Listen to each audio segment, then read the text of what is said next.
Welcome back to the Poor Proles Almanac. Today we're joined by Andrew Conboy, and we discuss the fascinating world of urban landscapes. Andrew is an ISA certified arborist who's made his presence known in the Philadelphia area. Also known as Andrew the Arborist on social media, he's deeply passionate about educating others about the importance of integrating nature into our daily lives. So we dive into the important questions. What trees should be in urban spaces? Why are we not planting more fruit trees? And what does climate change have in store for us? Further, we talk about his nonprofit, Canopy Trees, which he's a founder of, and the role it plays in clearing invasives and keeping the invasives at bay in his local community. So take a listen, let us know what you think. Andrew, thanks so much for joining us. Can you tell us a little bit about your background and what exactly you do as an arborist? Sure, Andy. Yeah, thanks for having me on. I'm excited to chat a little bit more about urban trees and see where that takes us. So I work part-time as an urban forester, which may be kind of a weird term for some folks, but I guess in more urban areas or dense regions, there's more and more of a need for folks to manage and try to improve trees in our urban setting. So I work mainly with municipalities and cities and stuff to try and manage and help improve the urban forest. So street trees, park trees, just trying to green up where we can. I do that part time. I also run an ecological restoration nonprofit organization in southeastern PA. So we kind of work to improve natural areas and we work with municipalities on that as well, removing invasives, planting native species that are supposed to be there and things like that. And I also create content online about a mix of these topics, mostly tree related and native plant related things. But yeah, do a mix of those three and making it work as of right now. I mean, to be fair, you need all three of them to make like one full-time salary, so it makes sense, you know? Like, Yeah, I'm, yeah. Definitely not a lot of money in this area. yeah, if you care about plants or native plants, there's just it's a tough thing to try to make into a career, and you figured out a way to do it. Yeah, definitely. I mean, trying to make it work, and right now, I guess it is, but not sure how long that'll last. So I think most people are familiar enough with the fact that like there are trees in cities, and like there must be specific traits that appeal to those trees, right? Like, why are we choosing these trees over other ones? And around here, you can almost like tell when they re-landscaped or redid a sidewalk based on the type of tree that they chose, because there seem to be like some like patterns of, like at this period, it seems like for a decade or two, they were using like a lot of honey locusts or, whatever it might be, right? Yeah. I'm curious about what you're seeing now as somebody that's interested in native plants and, advocating for them. Are you seeing an interest in this, or is it still just kind of like, here's the go-to, they're low maintenance, they could survive in these environments, so don't rock the boat? Right. Yeah, that's a good question. I'm definitely seeing more of an interest in native species when it comes to street trees and urban trees.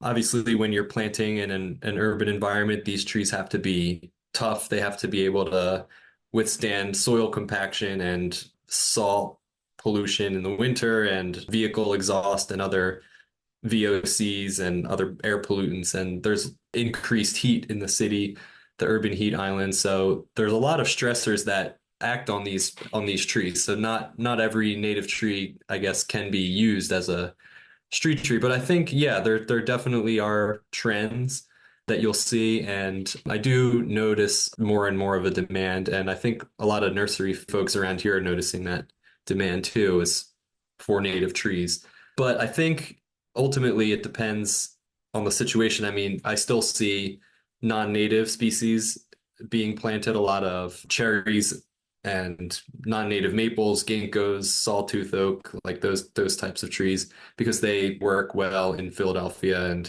you just kind of want to plant something that's going to survive and things like that. But I think there's room to try out new species. There's always room to try out new native species that might not have been used very often, or I think that's always exciting. Yeah, so is there one or two in mind you were thinking of that like they should be using these, but they're just not. Yeah, I think a lot of the oak species are a little bit underutilized. Like the last few years, and I guess maybe the last decade or so, swamp white oak is being more commonly used, and that seems to be a good choice that's performing well even in like Philadelphia or tougher sites. And I think it's evolved in these low oxygen environments on swamp margins where it's sometimes flooded for long periods of time and the soil's not very well oxygenated, and that kind of transfers over well to compacted soils where there may not be a lot of oxygen. So these trees kind of do well. But I think I'd like to try more of the oak species, the native oak species like post oak. These trees, at least in southeast Pennsylvania, are native to like dry, nutrient poor ridge tops that are, super drought tolerant. They can survive in soils that are barely have enough nutrients to support tree life. And I don't know. I think trying out some post oaks might be a good idea. And with climate in mind, trying out some maybe more of the southern oaks that were just about at the northern end of their range. So like swamp chestnut oak or Quercus machoii, I think that they would be good to try out. But not seeing a lot of experimentation with those. But I think oaks are so versatile, and we know that they're tremendous for wildlife and do provide some food for us as well if we're interested. Yeah, I have such a like conflicting opinion or feelings about, I guess, like urban landscaping because part of me is like, okay, it's really important to get these oak trees because they are so foundational to our ecosystems. And part of me is also like, it's already an urban space. Like if there's a place for like weird stuff, this is it. Like I know before we were recording, we were talking about Kentucky coffee tree, and it's like this really interesting anachronistic thing that doesn't have a whole lot of ecosystem benefits from the perspective of like most of the things it co-evolved with don't exist anymore. So like if it's going to survive, it's going to be because people are planting it for the most part. Yeah. So like why not an urban space then? Because it's just otherwise not it doesn't need that relationship with the landscape as much as maybe an oak might. So if there's any place to put it, that could be an interesting way to think about it. Yeah, that is an interesting idea. And coffee tree is a great urban tree. It's used somewhat often here in Philadelphia, but I recently took a trip to Toronto, and it was used like super abundantly there. I've never seen it be used as much as it was used up there. So, and they weren't planting like usually here in Philadelphia, we plant like the male cultivars that don't produce any of the fruit. But a lot of the trees that I saw planted in Toronto had fruit on them, which was interesting. And listening to one of your recent episodes about the coffee tree and finding out, this tree was planted frequently with, around Native American plantations and in areas where they lived, and why was this tree so frequently planted? What kind of food did this tree provide that we may not realize today? So I think it's interesting. It's kind of similar to honey locust in that it has these bipinnately compound leaves, and it's kind of an easy cleanup tree because these tiny leaflets fall off and kind of blow away. They don't collect these big leaves in corners of buildings along the streets where, people complain. One of the biggest issues, I guess, with urban trees is people complain a lot about the cleanup and things like that. So this tree is good for that, and it's just tough. It seems to be able to take the drought and flooding and heat just fine, and it's a little awkward at first, but when it starts branching out, I think it's a beautiful forms a nice beautiful shape. Yeah. I was in Kansas a few months ago, and here in New England, like no one plants them. They're not used as an urban landscaping tree, or if they are, I haven't seen or noticed them. I may have just assumed they were a honey locust or something like that. Again, I've never noticed them, and when I was in Kansas, I was walking around, and they're just these beautiful big trees, and when it's something that you have an interest in, you finally get to see it. You're like, oh, this is just amazing. Yeah, And I'm so jealous that you guys just have them here and you don't care. I know. Yeah, it was actually one of the first trees. I think maybe the first tree I learned to identify because my neighbor has three or four of them, and he has one of them is like maybe 60 or 70 feet tall and drops all these seed pods in my driveway and my backyard and stuff. So one day it's like, what is this tree? Like what's making these big, like hard seed pods? And looked it up and started reading about it. And yeah, it's a really unique tree for sure. And over the years, I've collected some of those seeds and they're really easy to germinate and get growing. So I grow a good amount of them and we've planted a number around my community and restoration projects. And they seem to like riparian zones just as well as upland sites. So we plant them pretty much anywhere. Yeah, they're tough. And I think one of the common themes that I think you might notice, and it, it, when we're talking about trees that are tough and good for urban environments, oddly enough, it seems like it's largely anachronistic trees, which is primarily these very, very old trees. Like you mentioned ginkgo, which is another one. It's not native, but it also is like this very, very old species that most of the like pollinators and so on don't really exist anymore. And like if it weren't for the spikes, Osage orange would be a great urban tree. And you start going down the list, and you're like, wow, most of these canopy trees from like a really long time ago just seem to handle this kind of abuse in a way that most trees don't. Yeah, that's interesting. I never really thought about that. And yeah, I would be really interested to see how Osage orange kind of fares as a street tree. I bet it would do just fine too. Yeah, I wonder why that is, if it's just these trees have kind of evolved to be bullied, being bullied by these giant megafauna and they've Yeah, just tougher and can withstand more stress. But yeah, that's I'm just thinking like the mastodon like feet just like smashing the soil around them. Like and they're like, yeah, yeah, yeah, compaction, no big deal. What's a F-150? yeah. Uh, so it really is interesting. And I think there's a lot of criticism of the way we manage urban spaces. Not to say that they are perfect, but it's really easy to say stuff like, well, if our streets grew fruit trees, like then everyone could eat and they don't want you to do that because then you wouldn't have to work for money for food or, whatever kind of narrative kind of follows that thought. But it's not that simple. Yeah, yeah, that's definitely one of the comments I get most often is that, and why do we only plant male trees, which isn't really true. I think that's also a bit of a myth we can talk about too. But like a lot of the species that we do plant are edible in some capacity, and it might be, I know there's some like back and forth about if it's safe to harvest from urban sites or other polluted areas. But I'm thinking like even, Eastern redbud, which is a common underwire tree that we use, when we have overhead power lines or something, we can't plant a tall tree. We use red buds and crab apples and service berries. All of these have some sort of edible fruit, and some are more edible than others. And red buds, you can eat the flowers and the young seed pods. So not maybe not the most useful edible plant, but a lot Still of counts. species that we do plant are edible. Yeah, yeah, in Yeah. some capacity. And I think of oaks too. Usually a healthy street tree oak will produce a good amount of acorns each year just because it's open grown, generally getting a lot of sunlight, and usually produces a good amount of acorns each year. But I guess these less conventional foods are not really, folks don't realize either that they can eat them or maybe they just take a little bit more work. But like apple trees, I'm thinking of, have so many diseases and pests and require so much care to really get a good yield of fruit.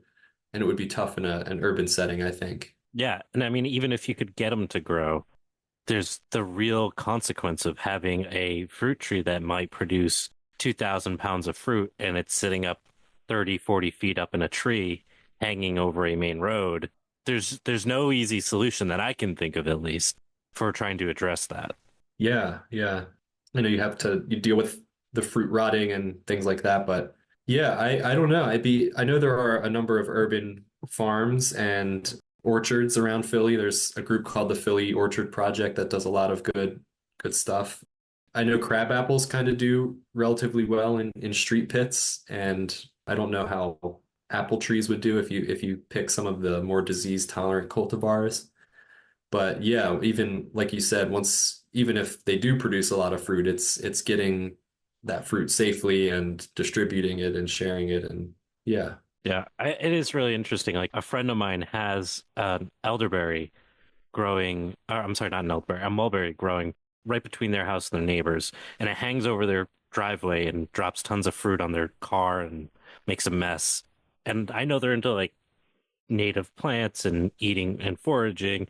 And I was like, why are you not harvesting this? And it's like, well, I do, but how much fruit can you take?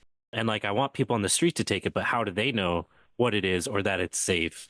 There's all these layers of just access that's not just having it there.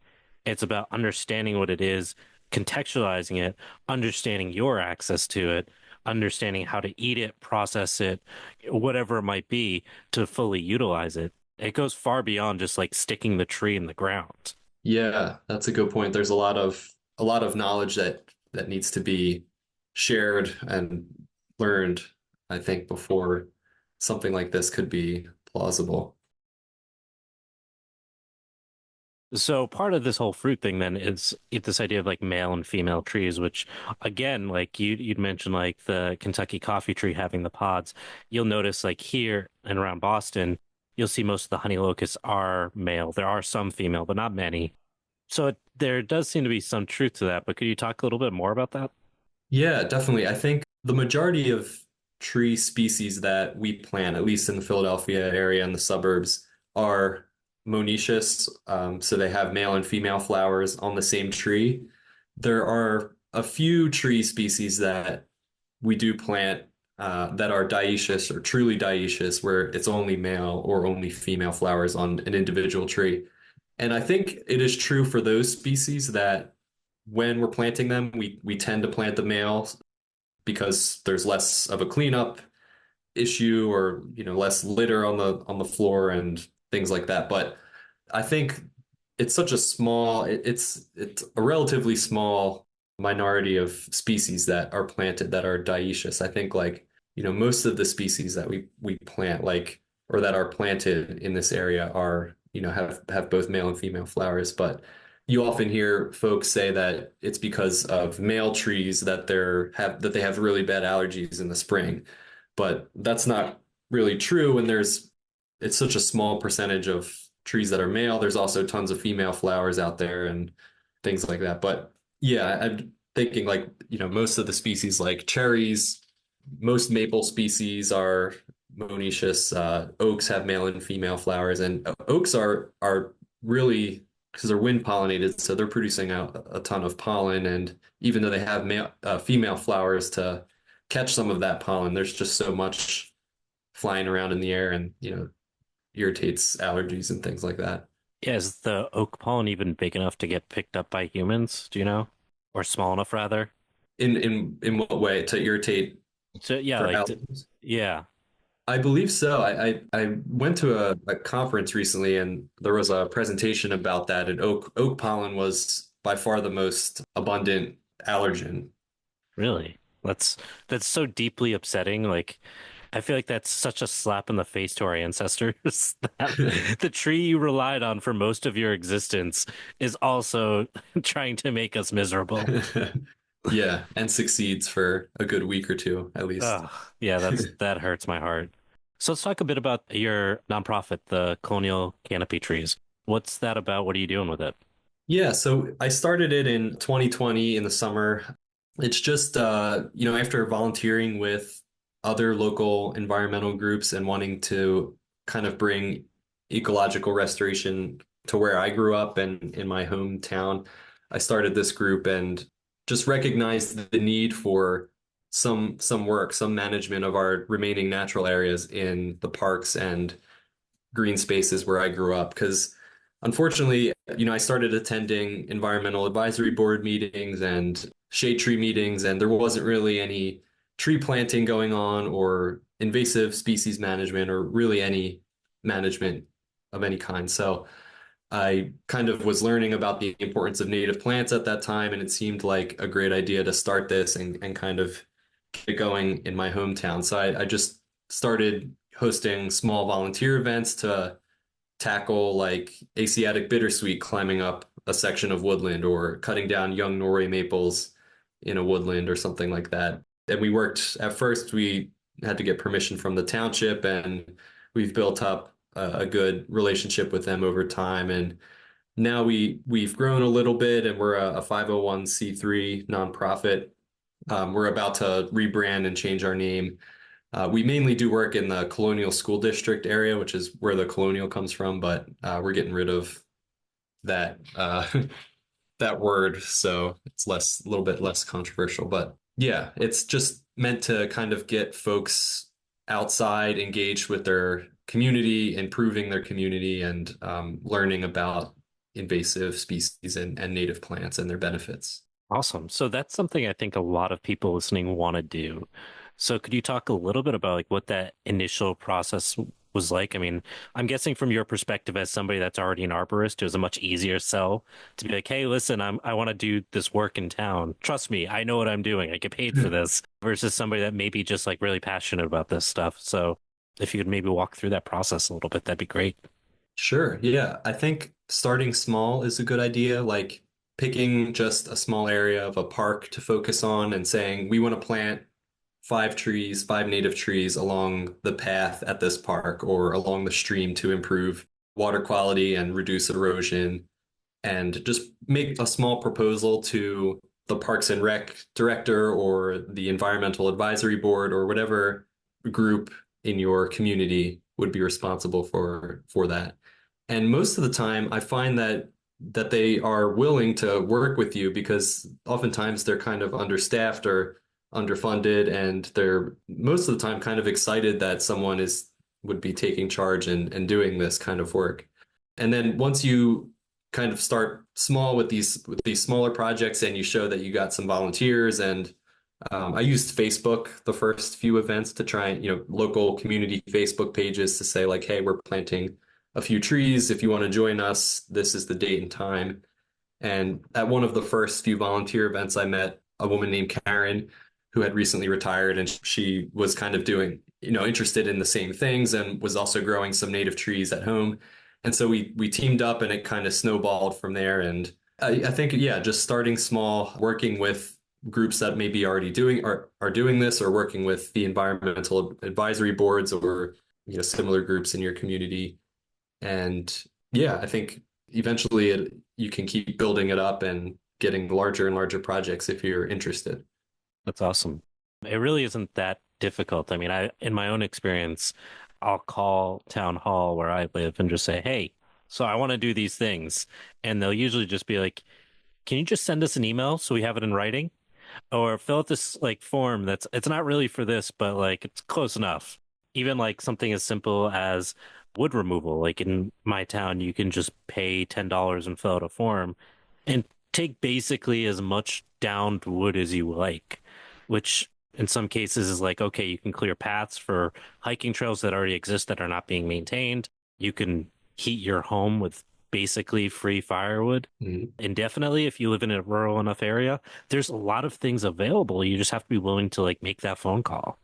Yeah, definitely. That's a good point. I think this is like this like local small scale community based efforts are very needed like in each community. And I think this is where like a lot of change can be made because like I said, I mean some municipalities in my area do have some stewardship funds or a person in charge of stewarding natural lands, but it's kind of few and far between. Most of the areas around me kind of don't really manage natural areas. They just, it's wooded. They just let it go. They mow where they've been mowing, and that's really it. But I think even just to get the low hanging fruit, cut the invasive vines off of native trees and remove the young invasive plants and replace them with native trees or something like that.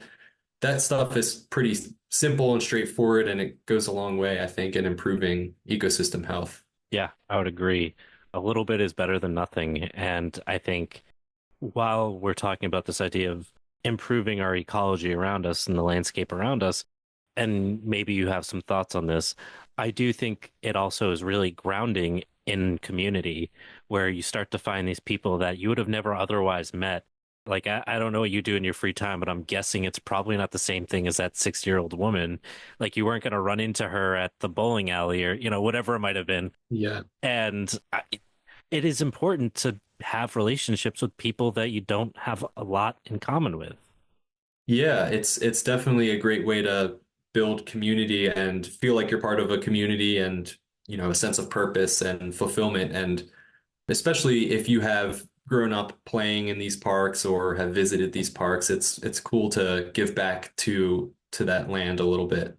But yeah, definitely I've met people that I otherwise would not have met or connected with. A lot of retired folks, which seems to be most of the volunteers in this area, which is good. I mean, I'm happy for that, but yeah, it's a great way to meet and connect with people as well.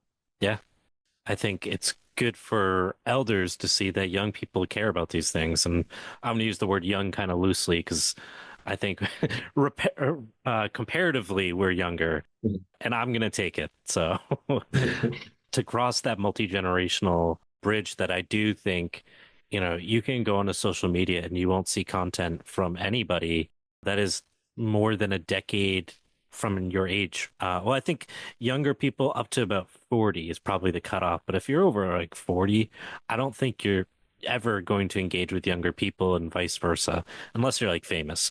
But for the rest of us, even like moderately social media famous, like that, those barriers don't get crossed very often. So even just getting that perspective from somebody who's got other lived experiences from other generations is really valuable and something I don't think we truly appreciate, despite like rationally understanding why that's important. Yeah, totally. And a lot of these folks, I mentioned retired folks, they did something completely unrelated to, environmental careers or outdoor careers. Like most of these people did something like engineering or were a professor at a university or something like that. So it's good to hear their stories and experiences outside of the environmental fields. Yeah. And many times I'll have stories about, oh, when I was a kid there were these trees and there's this and that. And you might find out something about the landscape that you would have never otherwise known that helps explain why it is the way it is. It might explain like, okay, so there was this big tree and maybe there's some descendants from that tree that might be someplace around here, and contextualize that, give that greater narrative of the landscape, which I think is really beautiful and important to validate and to continue to exist. Totally. Yeah, that's a good point. Yeah, I think in my area at least, it's interesting because it's like a dense suburb and there's so much development and kind of everything's been accounted for. Like everything's either developed or preserved at this point. There's really not a lot of space left to be accounted for, but yeah, it's interesting. Like when you learn about these old remnant woodlands or something that hasn't been disturbed, and it's usually not that old compared to other parts of the country just because of how much this area has been disturbed. But yeah, it's definitely interesting to hear from folks who have been around the area longer. Yeah. I do want to shift a little bit to the social media side of things because you've been pretty successful on social media and you obviously have very specific content around urban forestry and native plants.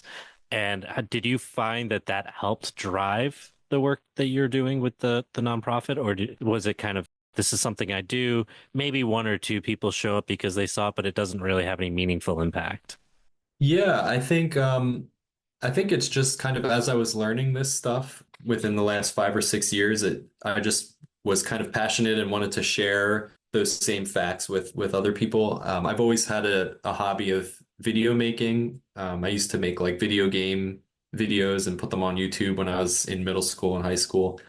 And I guess as I became interested in this stuff, I just kind of switched topics and started uploading to short form content. And yeah, mostly it's about things I've learned in my experiences at different places as an urban forester and learning about native plants and their importance and kind of just trying to pass it on and educate other folks around me. And I have certainly met a lot of people in person who have seen me online or seen my content, and that's super cool. A lot of people local in southeastern Pennsylvania, there's a good native plant movement and lots of great nurseries and native plant events. So I'm always like running into people there, which is awesome. And a few folks have come out to volunteer as well. So it's yeah, it's great. I think one of the coolest things also about the space that, we kind of upload into the native plant and, natural lands and native trees and things like that is there's a content creator for all different parts of the country. Like you can watch videos from someone in the Southeast or the Pacific Northwest and learn how they manage their lands and how it might be different or similar to how you do it. So it's a great educational tool as well, as you know. It definitely feels infinite when it comes to trying to feel like you have a handle on the knowledge that's out there. I mean, you're really in that hot spot of you're not far from John Hershey's farm. There's a lot of really cool people doing work around you that I think in the future we'll look back on and say, that was the next generation coming up the same way we look at like J. Russell Smith and John Hershey. Like, who are those figures going to be that are our age right now, right? And I think you can start to see who that is. And while they may not have the big splash that J. Russell Smith has, they're out there and they're doing cool stuff. And we live in a very unique time in history where if you can get in front of a microphone or a camera or something, people can know about really niche, important stuff that otherwise, like, I do a lot of research and you'll try to dig up stuff on people that were very important and there's nothing out there. But Hmm. what's happening today will theoretically, as long as the internet still exists, it will still be out there someplace and we will be, someone will be able to find it. So it's really exciting to see what's going on, especially where you are. So I'm jealous of you and where you are right now in terms of your relations to all this really great history that exists. Yeah, totally. And it is a great spot. I mean, there's like I think it's sometimes called the garden capital of the country or something like that. There's so many public gardens and arboreta nearby, but also at the same time, given the rich botanical history of this area, there's so many different invasive species, and I feel like we're at the epicenter of so many invasive plant spreads and things like that. But it's also, I guess, one of the first areas that was colonized and therefore has a long history of disturbance and land use and things. So there's not a lot of super high quality remnant ecosystems around, which is also, at least in my direct area. But yeah, definitely a lot of cool stuff going on and lots of great resources to learn from. Yeah, I mean, you've got, obviously the very impressive indigenous use of the land, the William Penn trees, the big old oaks that are out there. Like I said, John Hershey's farm. And then you've got people like Zach and Eliza that are not too far away doing lots of cool stuff. Buzz was out there for a while collecting scion wood and seed. And there's so much that is coming from that area. It's just a really exciting thing to see. But I guess with great opportunity comes great responsibility when it comes to all the invasives, because you guys are just kind of at the edge of where warm weather invasives tend to spread. So you're right on the cusp of, do you guys have kudzu there, or has it not made it quite that far up yet? Yeah, we do have small pockets that were planted decades ago and are still persisting, and they get knocked back by the winter, but I would assume that as things continue to warm, they'll probably do a little bit better, but thankfully it's not too bad up here Yeah, with kudzu at least. Yeah. for that one at least. But you get a little Yeah. bit of everything. Yeah. Have you heard of chocolate vine? Akebia, five-leaf It akebia? sounds familiar. I couldn't tell you much about it, but I'm pretty sure I've heard of it at least. Yeah, that's a similar one that was planted. Thankfully, it doesn't spread too much by seed, but it's some parts of Philadelphia is like overtaken. It's like an evergreen little, similar to like Japanese honeysuckle, but just kind of covers whole swaths of forest where it's allowed. Fun. And there's a number of normal other vines. I'm sure you've heard of porcelain berry and Hmm. things like that are really bad in some parts. Are you guys having any problems with hardy kiwi yet?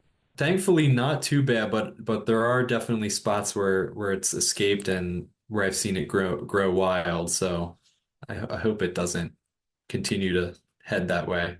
Yeah, I'll be really interested to see the way climate change exacerbates these invasives and I guess to kind of circle back to what we've been talking about of how urban landscapes will change and how we have to think about climate change when we're making those decisions. Because you brought up like the urban island effect or the, from the pavement where the landscapes can be significantly hotter and then you're adding, couple that with climate change and it's like how many species can really handle what these landscapes might look like 20, 30, 50, 100 years from now.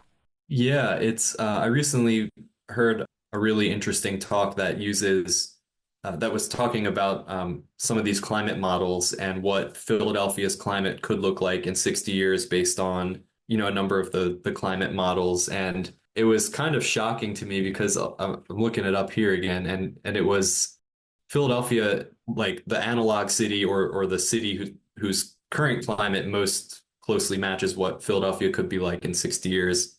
I think under high emission scenarios is Oil City, Louisiana. So Jesus Christ. kind of looking at like what trees are there now, and the presenter of this works for the Forest Service and was giving some more southern species that we could maybe try up here now that in 60 years, if this high emission scenario does come true, that we'll still be thriving.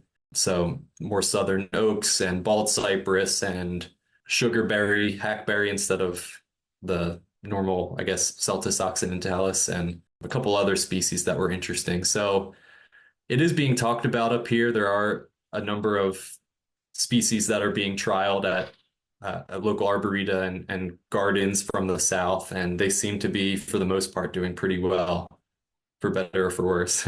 Yeah, and then I mean you talk about native plants, but then it's almost like they're native to the continent, but they're not gonna have those same relations, which I guess brings me back to like the whole anachronistic plants of like, well, if they're tough enough and you're not meeting those very specific local ecological needs, then those almost check off the boxes in a lot of ways, and also you're keeping the plant on the landscape that might otherwise struggle to be there.